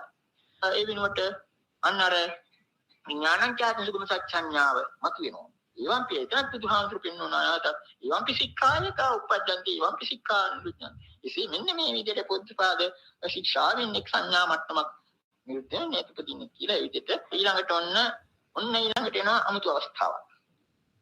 ඊළඟට මේ භික්ෂුව විඥානංචායතනත් නවල කිසිවක් නැත් කියලා කියන නත්තිකින් කියන ඒක නිමිත්ත කරගෙන ඊටාත්ම සියුම් වූ ආකින්චඤ්ඤායතනයට පත් සමාපත්තියටපත්. ඒ භික්ෂුව පිළිබඳව මෙන්න මෙහෙම සඳහන් වෙන්නේ කලින් තිබුණ විඥානංචායතන සුකුම සත්‍ය සංඥාව නිරුද්ධයි. ඒ වෙනුවට ආකින්චඤ්ඤායතන පිළිබඳ සුකුම සත්‍ය සංඥාව භික්ෂුවට ඇති වෙන වර ශික්ෂාව තුලින් ඔන්න එතන ඉඳලා තියෙන අමුතුම සම්දිස්ථානයක් එක. ඒකෙන් සඳහන් කරොත් දැන් පින්නතුන් අහලත් ඇති අන්න දැන් ඔය අරූප ධාන නේම සංඥානා සංඥාතන තිබුණාට මොකද? ඒක සියුම් වැඩි විදර්ශනාවට පාදක කරගන්න. ඒක නිසා නමුත් ආකින්චඤ්ඤායතන තමයි මධ්‍යස්ථාන. එතන ඉඳලායි නේම සංඥානා සංඥාතන අධිෂ්ඨාන කරනවා නම් එහෙම නැත්නම් නිරෝධයටපත් වෙනවා. ඔන්න එතකොට නේව සංඥානා සංඥායතනේ ඒ සීසෝ පැදිල්ල වෙනුවට මේ භික්ෂුව කරන ඒ චින්තනයේ තාමත්ම වටිනවා. හොඳට මතක තියාගන්න. මේ භික්ෂුව එතකොට මේ අපි මේ ශාසනය යන භික්ෂුව යෝගීන් වගේ මේ භික්ෂුවන්යන්ට කල්පනා කරනවා. එහෙම. ආකින්චඤ්ඤායතන සංඥා දක්වලා තියෙන ශාසනයේ සංඥාග්ග කියලා. මොකද ලෞකික සංඥාවල කෙරවලයි. නත්තිකින්චි ඒක තමයි ලෞකික සංඥාවල කෙරවල. එතකොට ඒකට ඒ සංඥාග්ග නාමය ලැබෙනවා. ඔන්න සංඥාග්ගේ සිටියා වූ ඒ භික්ෂුවට මෙන්න මෙහෙම හිතෙනවා. ඉතිවිල්ලක් ඇති වෙනවා. චේතේ මානස මේ පාපියෝ අචේතේ මානස මේ සෙයියෝ. මේ චේතනා ඇතිවීම මහා කාර්යයක්. චේතනා නැති තරම හොඳයි කියලා මම ඉතින් චේතනා අபிසංස්කාර ඇති කරනවා නම් චේතනාවත් සංස්කාරයක් නේ චේතනා සංස්කාර ඇති කර ගන්නවා නම් මේ ඇති වුණු සියුම් සංඥාව විරුද්ධ වෙනවා ඒ වෙනුවට ඕලාරික ගොරෝසු සංඥා ඇති වෙන්න පුළුවන් ඒක නිසා ඔන්න කල්පනා කරන තීරණයක් ගන්නවා අදිෂ්ඨානයක් ඇති කර ගන්නවා යන්නුනා මෙකේ චේතේයන් නාபிසංකාරිය මම චේතනා අபிසංස්කාර නූපත්ව ගන්නෙම් නම් ජීවි කියලා හිතලා සාමාන්‍ය කෙනෙකුට කරන්න බැරි දෙයක් ඒ අවස්ථාවේ කරනවා ඒ ඊටාම සියුම් සංඥා තත්ත්වේ නිසා සෝ නචේව චේතේති නාபிසංස්කරෝති ඊම භික්ෂුව චේතනා ඇති කරන්න ගත්තේ නෑ අபிසංස්කරණය කරන්නේ නෑ එතකොට මොකද්ද වෙන්නේ මොන්න බුදුරජාණන් පිළිගන්න කරනවා ඒ භික්ෂුවට අර කයින් තිබුණා ආකින්චඤ්ඤාදන සංඥාව නිරුද්ධ වුණා ඒ වෙනුවට වෙන සංඥාවක් මතුනේ නෑ ඒ වෙනුවට මොකද්ද වුනේ සෝ නිරෝධං පුසති ඒ භික්ෂුව නිරෝධය ස්පර්ශ කරනවා අන්න එතකොට උන ඒ විස්තරය ඉවර කළ බුදුහාමුදුරුවෝ වල දක්වන්නේ බුදුරජාණන් වහන්සේ මෙන්න මේ වාක්‍යයෙන් ඒවන්ති පොට්ටපාද අනුපුබ්බාදි සංඥා නිරෝධ සම්පජාන සමාපatti හෝති මහදිල වාක්‍යය විග්‍රහ කළ තේරුම් ගන්න වෙනවා මෙසේ පොට්ටපාද අනුපුබ්බාදි සංඥා නිරෝධ සම්පජාන සමාපත්තිය වෙන්නේ අනුපුබ්බ කියන්නේ අනුපිළිවෙල අபிසංඥා කියන එක අපි කිව්වා ඒ සංඥාවේ උසස් මට්ටම අනුපුබ්බාදි සංඥා නිරෝධ ඒක නිරෝධය කිරීම පිළිබඳ සම්පජාන සමාපatti සම්පජඤ්ඤයෙන් යුක්තව කරන සංවැදීම සිදුවන්නේ මේ ආකාරයට. මේ අනුකුබ්බ කියන වචනේ ගැන පොඩි අටුවාවක් දුන්නොත් මේ අවස්ථාවේ දැන් මේ ශාසනයේ ඉතාම වටිනා වචනයක් ප්‍රතිපදාව පිළිබඳව අනුකුබ්බ කියන එක දැන් තැන් වල දැක්කලා තියෙන මේ පිටුන හලේ අනුකුබ්බ සික්ඛා අනුකුබ්බ කිරියා අනුකුබ්බ ප්‍රතිපදා. මේ ශාසනය තුල තියෙන්නේ අනුපිළිවෙලින් යන ශික්ෂණයක් අනුපිළිවෙලින් යන ක්‍රියාපටිපාටියක් අනුපිළිවෙලින් යන ප්‍රතිපදාවක්. ඒකට අනුකුබ්බ කියන වචනේ තුල තියෙන පටිච්චසමුප්පාද. ඒකල බලන්න පරිපෙලක් ගැන පරිපෙලක් ගැන එකින් එකකට ඒක නෙවෙයි අනුපුබ්බ. ඉතින් ඔන්න අනුපුබ්බාදි සංඥා. ඒකෙන් නිරෝධ ඒ නිරෝධය ඒ විදිහට අනුපිළිවෙලින් ගිහිල්ලා අන්න අර මහා පුදුම විදිහේ දැන් මේ පින්නතුන්ට අපි කියාපු ඩිංගකුත් මතක් කළොත් ඒක මේ සූත්‍රයේ නැතත් මේ ඇතැම් පින්නතුන් දන්නවා අපි අර නාම ධර්ම ගැන කියනකොට වේදනා සංඥා චේතනා පස්ස මනසිකාර ගැන කිව්වයි කියලා. දැන් මේ සංඥාවේ මේ වේදනා සංඥා විදිහට නිරෝධයනේ ඒකට වේදනා සංඥා වලින් නිරුද්ධ වෙන එකට මේගොල්ලන් ප්‍රශ්නයක්. යන්න සංඥාව අතාරින්න බය. මුලාවට ඇති කියලා. හේතුව මොකද? සංස්කාරයේ ඉල්ලලා හිටිය නිසා. ඒ සංස්කාරයේ හඳුන්වන්නේ එතෙන්දී චේතනා නමින්. අන්න ඒකයි මෙතන කියන්නේ. ඒකට අර භික්ෂුව ගත්තු ඒ තියෙන තුල මට චේතනා ඕනේ නැහැ සංස්කාර ඕනේ කියලා හිතුව තුල ඊළඟට වෙන්නේ මොකද්ද? නිරෝධය ස්පර්ශ කරන. රූපය ඔක්කොම ගිහිල්ලා ඉවරයි. ඔන්න ඒකට ඊට නාම ධර්ම අනුව ඒකින් හිතා ගන්න. ඔක ටික ටික කියන්න බෑ ඉවර නෑ. හොඳයි අවසාන වශයෙන් අද දේශනාවේ මේ ටිකත් පැහැදිලි කරලා අවසන් කරන්න හොඳට අහගන්න බලන්න දැන් කොහොමද මේ සංඥා වේදිත නිරෝධයට හිතපත් කරගන්නේ කියලායි මෙතන විස්තර වෙන්නේ මේ ප්‍රතිපදාවේ අත්‍යවශ්‍ය ප්‍රධානම කාරණාව තමයි මේ පුද්ගලයාට සිද්ධ වෙනවා මුලින්ම කාය විවේකයේ හොයාගන්න ඒක තමයි පළවෙනි දේ ඒක නැත්තම් කිසි දෙයක් කරන්න බෑ නිකන් අපි ධර්මය අහනවා අපි ධර්ම සාකච්ඡා කරනවා ධර්මය දන්නවා අපි භාවනා කරන්න ඕනේ නැහැ කියලා යම් කෙනෙක් කියනවා නම් ඒක හරි හාස්‍යජනක කතාවක් කෙසේ හෝ වේවා මේ ධර්මයේ මූලිකම දේ තමයි මේ හුදකලාව ඇති කරගන්න කාය විවේකය මේ කාය විවේකයෙන් හිතට විවේක ඇති වෙන පටන් ගන්නවා ඒ පුද්ගලයා සිල්වත් වෙද්දී ඉන්ද්‍රිය සංවරයෙන් යුක්ත වෙද්දී සිහිය අතුව සති සම්පජඤ්ඤ යුක්තව වාසය කරද්දී ඒ වගේම සන්තුට්ටි ලද්දෙන් සතුරු වෙද්දී ප්‍රතිවේක්ෂාවෙන් යුතුව දේවල් පාවිච්චි කරලා ඉවර වෙලා ඒවට තියෙන අසවුත් අයින් කරගෙන නිදහස් තැනකට වෙලා වාසය කරන්න පටන් ගනිද්දී මෙයාට පොඩ ලොකු සැනසීමක් සැනසුණු ස්වභාවයක් දැනෙන්න පටන් ගන්නවා හිතට රාගාදී අරමුණු වෙන්නේ නැහැ. ඒ වගේම දැන් උදාහරණයකට මේ මොහොත ගන්නකො. මේ මොහොතේ ඉඳලා ඔබට මෙන්න මේ ධානය ටික ලබා ගන්න උත්සාහවත් වෙන්න පුළුවන්. මේ මොහොතේ ඔබ බහුතරයකගේ හිත පංච නිවරණයෙන් ගොඩක් දුරට සංසිඳිලා. මේ මොහොතේ රාග අරමුණු වෙන්නේ නැහැ. මේ මොහොත තුල ලෝභයක් දැනෙන්නේ නැහැ. මේ මොහොත තුල ද්වේෂයක් නැහැ. නිදිමත කලසකමක් නැහැ. හිතේ වික්ෂිප්ත භාවයක් නැහැ. හිතේ සිතුවිලි ගලාගෙන ඒමක් නැහැ. බොහෝ දුරට බොහෝ අයට. ඒ වගේම පසුතැවෙන ගතියක් නැහැ. ඒ වගේම හිතේ සැකයක් නැහැ. ඉතින් මේ ස්වභාවය ගැන ප්‍රතිවීක්ෂා කරද්දී අනේ එහෙම ප්‍රතිවීක්ෂා කරන්න පුළුවන් නිදහස් උදකලාව වාසය කරන්න පුළුවන් චිත්ත විවේකයක් කාය විවේකයක් තියෙන කෙනෙක්ට. එයා ඉතින් නිදහසේ කල්පනා කරනවා තනියම ගහක් යට හරි හිස් තැනක හරි වාසය කරගෙන කිසි ප්‍රශ්නයක් නැහැ කිසි යුතුයකමක් වගකීමක් නැහැ කිසිම දෙයක් කරන්න කියලා දෙයක් නැහැ.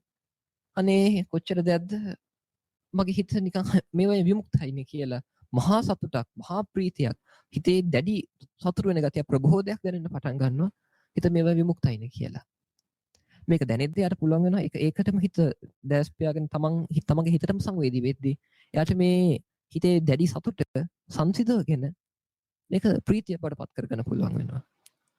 මේ ප්‍රීතියත් සැහැල්ලු කරගෙන මේක කයටම දැනෙන කයට තුලත් පැතිරිලා කිය සපවත් ගතිය බඩපත් කරන්න පුළුවන් වෙනවා. මෙන්න මේ ස්වභාවයත් එක්ක එයා පුංචි භාවනා අරමුණක් පාවිච්චි කරද්දී හිත අරමුණකට නංවද්දී අරමුණක පවත්තද්දී හිතමු සතිපට්ඨාන භාවනාව වල මුල් ටිකම ගන්න පුළුවන් අපිට ඒකට. කොහෙද තිස්කුණප බලන්න පුළුවන්. හුස්ම රැල්ලට හිත තියන්න පුළුවන් අර පියවර 4 විදියට. එහෙම නැත්නම් නවසීවතිකේ දෙයක් කරන්න පුළුවන්.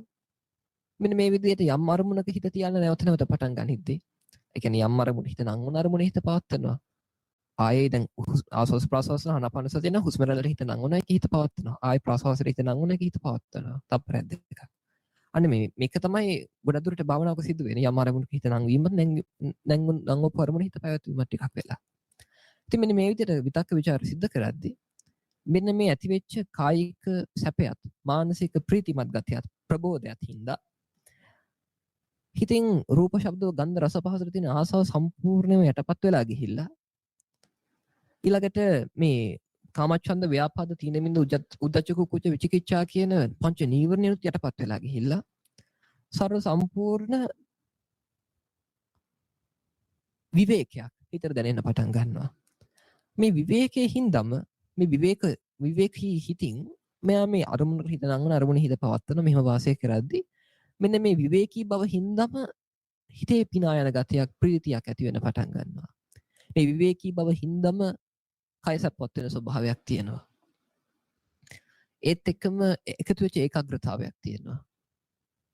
සමහරක් වෙලාවට මෙන්න මේ තත්වලට ගිය මේ තත්වවල ඉඳලත් සමහරුන්ට පස්සේ පහළ දේවල් ඇල්ලෙන්න පුළුවන්. හැබැයි ඒ පුද්ගලයෝ ආයෙ දක්ෂ වෙන්න ඕනේ. මේ පහළ දේවල් ඇල්ලෙනවා කියන්නේ ආයෙ ගොන්කමක්. මේ හැම එකටම වඩා මෙන්න මේ රූප ශබ්ද ගන්ධ රස පහස වලට ඇලෙන්නේ නැති ස්වභාවයම ශ්‍රේෂ්ඨ උත්කෘෂ්ඨ අනිත් කිසි දෙයක් වැඩක් නැහැ කියලා. ඒකටම නැවත හිත රඳවද්දී එයාගේ හිත ප්‍රථම ධ්‍යානය තුල ගොඩක් ස්ටේබල් වෙච්ච මට්ටමකට බොහොම එතන ගැලවෙන්නේ නැති බොහොම සාර්ථක විදියට වාසය කරන්න පුළුවන් වෙනවා. අන්න ඕක තමයි පළවෙනි ආරම්භයේ අபிසඤ්ඤා නිරෝධයට. එයා ඔන්න කාම සංඥාව නිරුද්ධ කරලා දාලා ශික්ෂණයක් හින්දා ශික්ෂණයේ හේතුවෙන් කාම සංඥා නිරුද්ධ වෙලා ප්‍රථම රූපී සංඥාව ඇති වෙන පටන් ගන්නවා. ඒකට අර ශික්ෂණේ නැති වෙලා එයා රූප බල සද්ධාහා සින්දුහා වාසය කරන්න පටන් ගත්තොත් අර රූපී සංඥාව නැති වෙලා ආයෙ කාම සංඥාවට වැටෙනවා.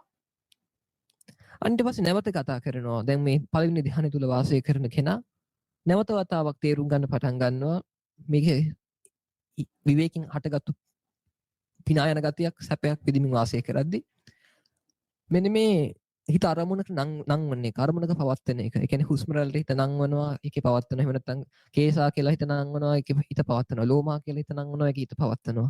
මෙන්න මේ විදිහට මේ යම් අරමුණක හිත නංවන එක හරි බාධාකාරයි, හරි පීඩයි, හරි මහන්සි, හරි වෙහෙසයි. ඒකත් හරි කරදරයක් කියලා තේරුම් අරගෙන ඒක දැනෙන්න පටන් ගන්නවා කරදරයි කියලා. හොඳට භවනාවේ දියුණු වෙද්දී. එතකොට එයා ඒකත් අතහැරලා දාලා සම්පූර්ණයෙන්ම මේ හිතේ ප්‍රීතිය බලවත් වෙලා තියෙන හින්දා ඒ අවස්ථාවේ ප්‍රථම ධ්‍යාන නැගිටිට පස්සේ ඒ ප්‍රීතිමත් ගතිය අල්ලගෙන අර භාවනා අරමුණ අතාරින්න පටන් ගන්නවා. අර හිත නංවන ඒකේ පවත්තන ස්වභාවය. ඊට මේ ප්‍රීතිය ඇතුළෙම හිත කිදා බහින්න පටන් ගන්නවා. සමාධියෙන්ම හටගත්තු ප්‍රීතියක් සැපයක් දැන් තියෙන්නේ. හිතේ සමාධිමත් බව හේතුවෙන්ම හටගත් ප්‍රීතියක් සෝයක්. ඉතින් මේක තව බලවත් වෙන්න යාට තේරෙන පටන් ගන්නවා මේ හිතේ පිනා යන ගතියත් හරි ඕලාරිකයි, හරි ගොරෝසුයි වගේ. ඊට වඩා ශාන්තයි හිතේ උපේක්ෂාවත් කායිකව තියෙන සුළු සැපයකුත් තියෙනවා ඊට වඩා හොඳයි කියලා. يعني කය බොහොම කය අමුතු සැපයක් දැනෙනවා. හරිම සිසිල්, හරිම සෞම්‍ය ගතියක්, හරිම සැපවත් ගතියක්. හැබැයි හිතේ අර පිනා යන ගතිය, ප්‍රබෝධමත් ගතිය ඒක ඒක නැතුව ඒක උපේක්ෂා කරලා අරක ප්‍රීතිය නැතුව ප්‍රීතිය උපේක්ෂාව බවට පත් කරලා කායික සැපේ විතර තියාගන්න එක ශාන්තයි කියලා හිතෙනවා. අන්න එතකොට ප්‍රීතියත් එයා පයින් ගහලා නැවත අර සැපේ අල්ලගෙන එක තුල කිදා බහැලා එක තුල නිමග්න වෙලා වාසය කරනවා. ඒකත් හොඳට පුරුදු කරනවා. මේක හොඳට හිත තුළ වර්ධනය වෙන මේ ස්වභාවය මට ආයෙත් තේරෙන්න පටන් ගන්නවා. ඒක ඔකට කියන තුන්වෙනි ධ්‍යානය කියලා. මෙන්න මේ සැපයත් බොහොම ඕලාරිකයි, ඒකත් හරි ගොරෝසු, ඒක ඕනෙත් නැහැ. හිතත් උපේක්ෂායි, කයත් උපේක්ෂායි කියලා දෙකම උපේක්ෂාවට පත් කරලා පාරිශුද්ධ උපේක්ෂාවකට හිතපත් කරලා වාසය කරන්න පටන් ගන්නවා. අති ප්‍රබල උපේක්ෂාවක්. අන්න මේකේ වාසය කරද්දී මේකේ සාමාන්‍ය මට්ටමේදී මේ ප්‍රබල උපේක්ෂාව විදිමින් වාසය කරන්න පුළුවන් වෙනවා. හැබැයි මේකේ සමහර අවස්ථාවල විතරක් ලැබෙන අවස්ථාවක් තියෙනවා. මේ උපේක්ෂාව මේ හතරවෙනි ධ්‍යානය යම් යම් අවස්ථාවල බොහොම තීක්ෂණ බොහොම තීව්‍ර මට්ටමකටපත් වෙනවා. මේකට සම්වැදිලා වාසය කරන්න වෙලාව වැඩි වෙද්දී. ඒක වශීතාවය වැඩි වෙන්න සමහර අවස්ථා එනවා. සර්ව සම්පූර්ණයෙන්ම සද්ද ඇහෙන්න නැතුව යනවා මේ මෙතනදී. කියන්නේ හතරවෙනි ධ්‍යානය තුල මූලික මට්ටමේදී ප්‍රාථමික අවස්ථාවල සද්ද බද්ද ඇහෙන්න පුළුවන්. හැබැයි මෙහෙම වඩන්න එහෙම අවස්ථා උද්ගත වෙනවා ආධුනිකයෙක්ට සද්ද ඇහෙන්නේ නැති. ඊළඟට හුස්ම සම්පූර්ණයෙන්ම නැවතුණු දැනෙන්නේ නැහැ නෙමෙයි හුස්ම සම්පූර්ණයෙන් නවතින. හදවත ගැහෙන එක සම්පූර්ණයෙන් නවතින. හදවත ගැහෙන එක දැනෙන්නේ නැහැ නෙමෙයි සම්පූර්ණයෙන් නවතිනවා. ඒ කියන්නේ හැමතිස්සෙම නෙමෙයි හතරවෙනි ධ්‍යානයේ ගොඩාක් පිරිසුදු වෙච්ච අවස්ථාවක ওই තත්වෙට හිත යනවා. අන්න ඔහොම සිද්ධ වෙන මට්ටමක් දක්වාන දියුණු කරගන්න පුළුවන් වෙනවා. ඊට පස්සේ මොකද සිද්ධ වෙන්නේ? මෙයාට නැවත මේකිනුත් එයා බැස්සට පස්සේ මෙයාට තේරෙනවා මේක තුල මේ කියපු ධ්‍යාන හතර තුලම කයක් ගැන අදහසක් තිබ්බා. කයක් තියෙන බවක්, කයක් දැනෙන බවක්. ඉතින් මෙන්න මේකත් හරි ඕලාරිකයි. ඒ කියන්නේ මේ උපේක්ෂාව දැනුනේ ඒ කියන්නේ කයකුත් එක්ක ඒ කියන්නේ කය දැනීමකුත් එක්ක තමයි මෙච්චර මේ ගමනම ආවේ. මේ උපේක්ෂාවත් අපි අතහැරලා දාලා කය ගැන තිබ්බ අදහසත් අතහැරලා දාලා අනිකුත් රූප සංඥා ගැන තිබ්බ අදහසක් තිබ්බලා ඒවත් අතහැරලා දාලා හුස්ම හෝ මොකක් හරි පාටක් හෝ මොකක් හරි දෙයක් භෞතික ස්වභාවය ගැන තිබ්බ අදහස් අතහැරලා දාලා අනන්ත අවකාශයක් මවාගෙන නිකන් ආකාශයේ පියාඹන කුරුල්ලෙක් වගේ අනන්ත අවකාශයක් උකුසෙක් උඩ අහසේ පියාඹද්දි ඒට වෙන කිසි දෙයක් පේන්නේ අනන්ත අවකාශයක් විතරයි පේන්නේ. තමන්ගේ හිත අවකාශය දක්වා අරගෙන අනන්ත ආකාශෝ කියලා අවකාශය අනන්තයි කියලා ආකාශය අනන්තයි කියලා හිතින් දකිමින් මෙනෙහි කරමින් භාවනා කරන්න පටන් ගන්නවා. අන්න අර චතුර්ථ ධ්‍යාන සමාධිය ඉඳලා කරන කෙනාට මේක කරන්න පුළුවන් වෙන්නේ මේ සාර්ථක විදියට නිකන් කෙනෙක්ට පොඩි අදහසක් පොඩි සැපයක් උපදවා ගන්න පුළුවන්. මේ විදිහට මතක් කරලත් හැබැයි අර හතරවෙනි ධ්‍යානයෙන් බැහැලිවර වෙලා මේකට හිත නතු කරද්දී වැඩි ඕනේ 3-4 වතාවක් 5-6 වතාවක් කියද්දිම අනන්ත ආකාශ කියලා මේක දකිමින් ඉමේජින් කරමින් මේක තුල හිත පවත්වද්දී අවස්ථාවක් එනවා නිකන් මේ අවකාශය තුල හිත කිදා බහිනවා වගේ. ඒ කියන්නේ නිකන් ඒකත් එක්ක දිය වෙලා යනවා වගේ හිතත් ඒකත් එක්ක මිශ්‍ර වෙලා යනවා ගතියක්. ඒක අන්න එකට කියනවා ආකාශ සංඥාතනට සමවදිනවා ඒ වෙලාවේ. ඊට පස්සේ මෙන්න මේ අනන්ත අවකාශය තුල මට වාසය කරන්න පුළුවන්. මේකත් එක්ක මිශ්‍ර වෙලා. වෙන කිසි දෙයක් එන්නේ නැහැ හිතට. නිකන් වෙනම ලෝකික ගිහිල්ලා වෙනම සැපයක් විඳින්මින් වාසය කරනවා. අමුතුම සැපයක්. අන්න දැන් මොකද වෙලා තියෙන්නේ? කාම සංඥාත් නැහැ, රූපී සංඥාත් නැහැ. ශික්ෂණයේ හින්දාම රූපී සංඥා නිරුද්ධ වෙලා, ශික්ෂණයේ හින්දාම රූපී සංඥා නිරුද්ධ කරලා අරූපී සංඥාවක් ඇති කරගෙන ඔන්න වාසය කරනවා. ශික්ෂණයක් හින්දා සිද්ධ වුණේ ඉබේ සිද්ධ වුණා නෙමෙයි, දෙවියෙක් දැම්ම නෙමෙයි, ආත්මෙ ගිහිල්ලා ආය ආත්මෙ ආව නෙමෙයි. ශික්ෂණයේ හින්දා සිද්ධ වුණේ. අනිත් පස්සේ ආය දේශනා කරනවා ආකාශ සංඥාතන තුළ මේ වාසය කරන කෙනාට මේක හොඳට පුරුදු කරද්දී කාලයක් පුරුදු කරද්දී ඒකත් අතෘප්තිමත් වෙන්න පටන් ගන්නවා. ඒකත් මදි ගතියක් දැනෙනවා. ඊට පස්සේ මෙයා මේකෙන් නැගිට වෙලාවක ඒ අවස්ථාවෙම ආය විපස්සනාවට හරවනවා. කොහොමද සම වෙන විපස්සනාවට නෙමෙයි මේකෙන් තව ඉදිරියට ගන්න හදනවා. මේ අවකාශයත් ඇත්තටම ඉතින් අවකාශය මම හිතන්නේ මේ අවකාශයට අරමුණුනේ හිතනේ කියලා. මේ හිත අනන්තෝ හිතක්ම වාගෙන තමයි අනන්තෝ හිතේ මං කිදා බහැලා හිටියේ. ඉතින් මේ අවකාශය කියලා ඇත්තටම අල්ලගෙන තිබ්බේ හිතනේ කියලා තේරුම් අරගත්තාම අනේකට අර පොඩි උපක්‍රමයක් විදිහට අපි පාවිච්චි කරනවා. ආකාශ සංඥාවෙන් නැගිට ගමන් එයා හිතින් තමන් ප්‍රශ්නයක් අහනවා. මේ ආකාශය හිත තිබ්බේ ආකාශය ඇතුළේද එහෙම නැත්නම් ආකාශය තිබ්බේ හිත ඇතුළේද කියලා. හරි උත්තරේ හම්බ වෙනවත් එක්කම ඒක මනසට වැටහෙනවත් එක්කම හිත කිදා බහිනවා අර ආකාශය කිව්ව මොකද ආකාශ සංඥාතනේ බහැපු ගමන් ප්‍රබල සමාධියක් එක්ක නින්නේ.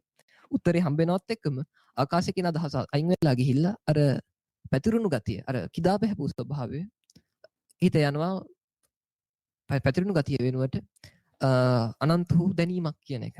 අනන්ත වූ හිතක් කියලා. අන්න ඊට පස්සේ මේ අනන්ත වූ හිත කියන අදහස කිදා බහැලා ආයේ පාවෙවි වාසය කරන්න පුළුවන් මට්ටමක් ආයි උද්ගත වෙනවා.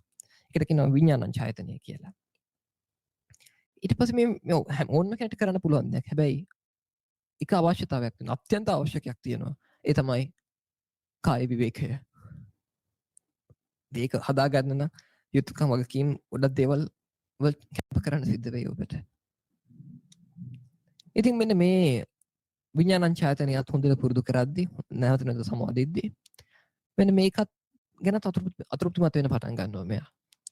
අනිත් පස්සේ යට හිතෙනවා මේකිනුත් මම නිදහස් වෙන්න ඕනි කියලා හිතලා මේකෙන් හිත නැගිට වෙලාවක කියන්නේ භාවනාවෙන් නැගිටිනවා නෙමෙයි කියන්නේ භාවනාව තුළ විඥාන ඡායතනයෙන් ඔළුව ආයෙ එළියට ගත්ත වෙලාවේ එයා ඒ අවස්ථාවෙම නැවත කල්පනා කරනවා ඉතින් මේ හිත අනන්තයි කිය හිතියත් ඒකේ වැඩක් නැහැ අත්තටම බැලුවොත් මේක ගන්න දෙයක් නැහැ නත්ති කිංචි කිසි දෙයක් නැහැනේ කිසි දෙයක් නැහැනේ කියලා මෙනෙහි කරන්න පටන් ගන්නවා අර ප්‍රබල සමාධියකින්දම අර සියුම් ඒ වෙලාවේ අර සියුම් අරමුණු වෙන්නේ අනන්ත හිතක් විතරයි ඒකත් කිසි දෙයක් නැහැ කියලා හිතට දාද්දි එයා කෙලින්ම අර ශික්ෂණයක් සිද්ධ වෙන්නේ ශික්ෂණයේ හින්දාම කිසි දෙයක් නැහැ කියන අදහසෙම හිත කිදා බහිනවා ආයේ ගිහිල්ලා කිසිම දෙයක් නැහැ කියලා අනන්ත අදහස සම්පූර්ණයෙන්ම ආයේ නිකන් එක තැනකට ගොනු කරනවා වගේ අත්දැකීමක් එක්ක කිසි දෙයක් නැහැ කියන අදහස කිදා බහිනවා ඊට පස්සේ දිගට මේක මෙනෙහි කර ඉන්න ඕනේ නැහැ බස වතාවක් හෝ 3-4 වතාවක් කිසි නත්ති කිංචි කියලා ඔලුවට දානවත් එක්කම අර පරණ ප්‍රබල සමාධිමත් ගතිය හින්දා